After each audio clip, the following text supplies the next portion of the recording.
আসসালামু আলাইকুম সবাইকে। আশা করি সবাই ভালো আছেন, আমরা ভালো আছি। তো আজকে আমি একটা মাছ ভুনা করব, সেটাই আপনাদের সঙ্গে শেয়ার করব। তো এটা হচ্ছে দেশি কই মাছ। তো আমি ধুয়ে নিয়েছি, ধুয়ে নেওয়ার পরে এখানে কিছু লবণ দিলাম। লবণ দেওয়ার পর একটুখানি আদা রসুন বাটা দিয়েছি। তারপরে আমি এখন এটা সুন্দর করে বাকি মশলা দিয়ে মেখে নেব। তো আপনাদের দেখিয়ে দেব আমি কি কি দিলাম এখানে। তাই তো হলুদও দিয়ে দিচ্ছে একটুখানি, মরিচের গুঁড়িও দিয়ে দেব, দিয়ে আমি সুন্দর করে মেখে একদম একটা যে ফ্রাই প্যান বসিয়ে দেবো, ওখানে গিয়ে আমি ভাজা শুরু করে দেব। তো এটা হচ্ছে দেশি কই মাছ। আর এখন এই দেশি কই মাছটাই খেতে কিন্তু বেশি মজা। আর আপনার যে বড় বড় কই মাছটা খান, ওটা হচ্ছে চাষের, আর ওটা অতটা ভালো লাগবে না খেতে, ওটাতে বেশি তেল তেল হয়। আর এটা অনেক খেতে ভালো লাগে, মানে মজা লাগে। তো যার কাছে যেটা থাকবে ওটাই তো সে খাবে, এটাই স্বাভাবিক।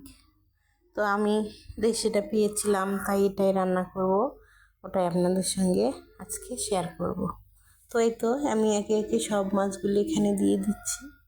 দিয়ে দেওয়ার পর আমি ভেজে নেব। ভেজে নেওয়া হয়ে গেলে আমি এটা ভুনা করব। তো চলুন আপনাদের সঙ্গে কিছু কথা শেয়ার করি। যে কেউ অবশ্যই বলবেন না যে গরিব বড়লোক এরকম মানুষ ওরকম, মানুষকে কখনো অপমান করবেন না।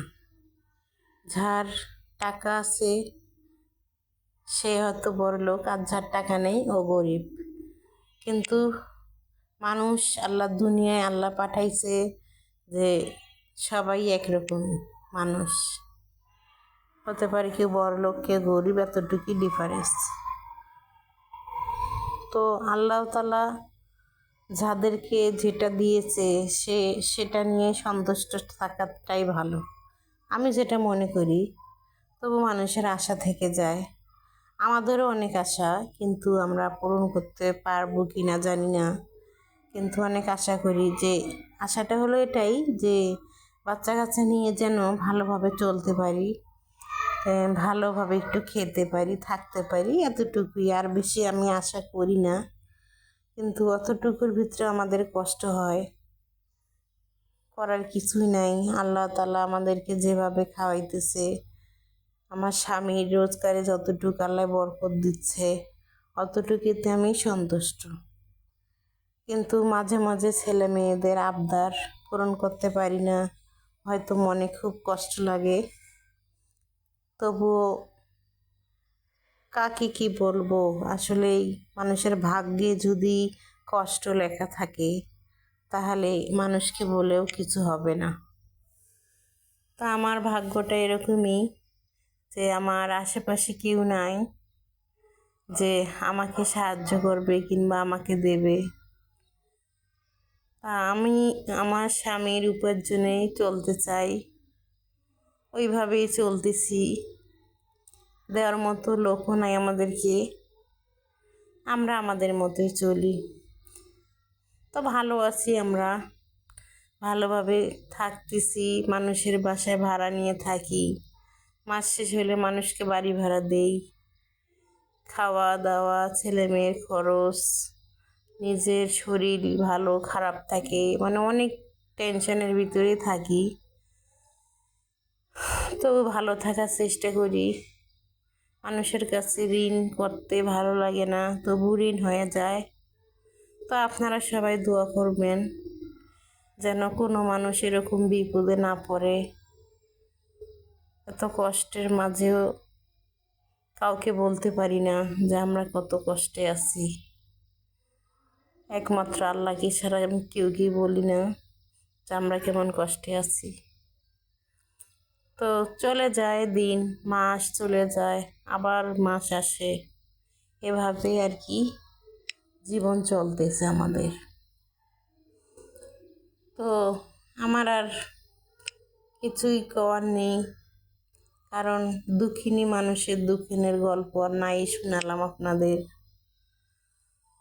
তো যারা যারা আমার ভিডিওগুলো দেখেন তাদের কাছে আমার রিকোয়েস্ট যে আমাকে একটু সাপোর্ট করেন। হয়তো আপনাদের সাপোর্টের কারণে আমি একটু ভালো থাকতে পারবো, ভালোভাবে চলতে পারবো, এতটুকুই, আর কিছুই নেই আপনাদের কাছে বলার আমার। তো বলতে বলতে আমার রান্নাটা প্রায় শেষের দিক হয়ে গেছে। দেখেন মশলা কষিয়ে আমি মাছটা দিয়ে দিয়েছিলাম। এখন হয়তো কিছুক্ষণ নাড়বো, নাড়ার পরে আমি এটা নামিয়ে ফেলবো। তাই তো আমি এখানে একটু ঝোলের পানি দিয়ে দিলাম।